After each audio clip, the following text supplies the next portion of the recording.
Oncology nursing में आज हम पढ़ेंगे उन फैक्टर्स के बारे में जो कैंसर को डेवलप करने में कारण बनते हैं। ओके, सो बहुत हमने उन सारे कारणों को कुछ कैटेगरीज में डिवाइड किया है ताकि हमें इजीली समझ में आ सके कि क्या वो कारण हो सकते हैं जिनके बार बार एक बॉडी में एक्सपोज होने की वजह से या बॉडी में उस चीज़ के इफ़ेक्ट की वजह से किसी भी सेल्स में कैंसर जैसे ट्यूमर्स डेवलप होना स्टार्ट हो जाते हैं। ओके, तो सबसे पहले आते हैं केमिकल एजेंट्स। केमिकल एजेंट्स या रासायनिक वस्तु जो होते हैं, जैसे कोई भी केमिकल्स हो गए, अगर उन केमिकल्स का बार बार बॉडी में इफ़ेक्ट पड़े तो ऐसा हो सकता है कोई दवाइयाँ हों या कोई ऐसी जगह पे काम कर रहे हो जहाँ पे कुछ ऐसे हार्मफुल केमिकल्स हैं, रसायन हैं, उनके बार बार स्किन के ऊपर या बॉडी के अंदर उन चीज़ों के इफ़ेक्ट जाने की वजह से सेल्स अचानक से ऐसा हो सकता है कि अनकंट्रोल्ड तरीके से डिवाइड करना स्टार्ट कर दें। ओके,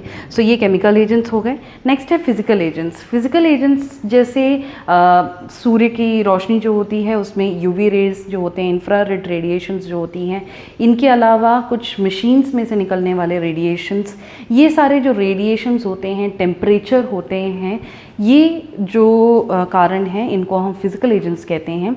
इनके बार बार बॉडी में एक हार्मफुल इफेक्ट पड़ने की वजह से कैंसर जैसे सिचुएशन डेवलप हो सकते हैं। ओके, नेक्स्ट आते हैं हम वायरल एजेंट्स।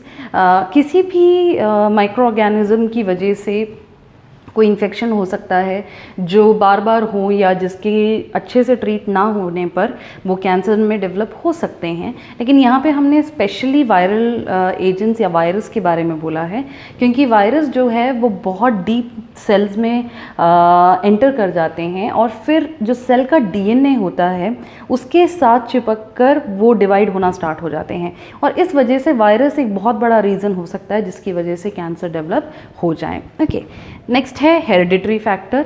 हेरिडिटरी का मतलब है कि पारिवारिक या फिर जेनेटिक फैक्टर्स, कि अगर एक परिवार में किसी को कैंसर है तो उनकी आगे आने वाली पीढ़ियों में वो सेम बीमारी फॉलो होने के चांसेस होते हैं, तो उसको हम कहते हैं हेरिडिटरी या family history.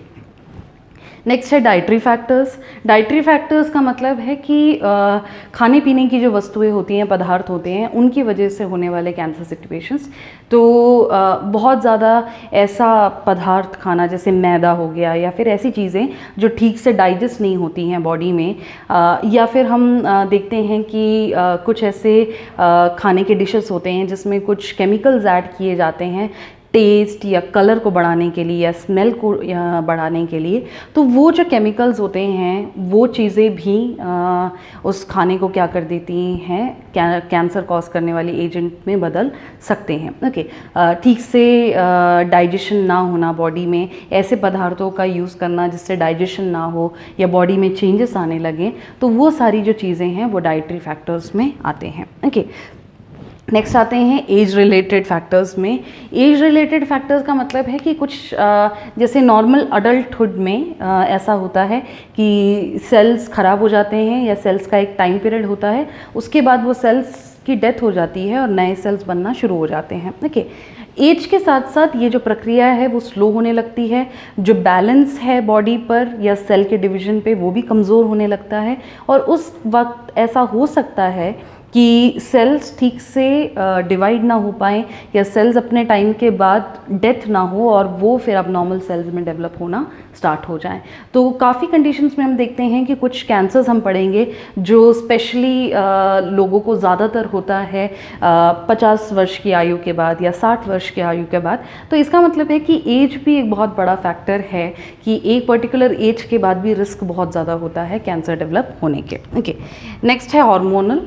Hormonal factors, hormones जो होते हैं बॉडी में उनका बैलेंस बिगड़ जाना, कम या ज़्यादा हो जाना बॉडी में बहुत सारे चेंजेस कॉज करते हैं और इन चेंजेस की वजह से भी सेल्स का जो नियंत्रण होता है कि कितने सेल्स कितने साइज़ में डेवलप होंगे, वो सारी चीज़ें बदल जाती हैं। और अगर बहुत टाइम तक ये अवस्था रहे बॉडी में और इसका अगर हम ठीक से ट्रीटमेंट या इस स्थिति को हम सामान्य नहीं बना पाते हैं तो आगे चलकर यही हार्मोनल इम्बैलेंसेस जो हैं वो कैंसर डेवलप करने में एक कारण बन सकते हैं। ओके, सो यहाँ कुछ हमने बहुत शॉर्ट में कुछ फैक्टर्स के बारे में डील किया, जैसे chemical factors, physical factors, viral agents जो होते हैं, हेरिडिटरी मतलब परिवार में या जेनेटिकली, डाइटरी खाने के पदार्थों में, एज रिलेटेड फैक्टर्स और हार्मोनल फैक्टर्स। तो ये कुछ फैक्टर्स हमने पढ़े हैं या एजेंट्स हमने पढ़े हैं या कारण हमने पढ़े हैं जिनकी वजह से ज़्यादातर हम देखते हैं कि किसी भी व्यक्ति के सेल्स में अनकंट्रोल्ड जो ग्रोथ और मल्टीप्लिकेशन है वो स्टार्ट होना देखा गया है। ओके, सो ये था आज का टॉपिक। अगर आपको इससे रिलेटेड कोई भी डाउट हो तो आप पूछ सकते हैं। Thank you.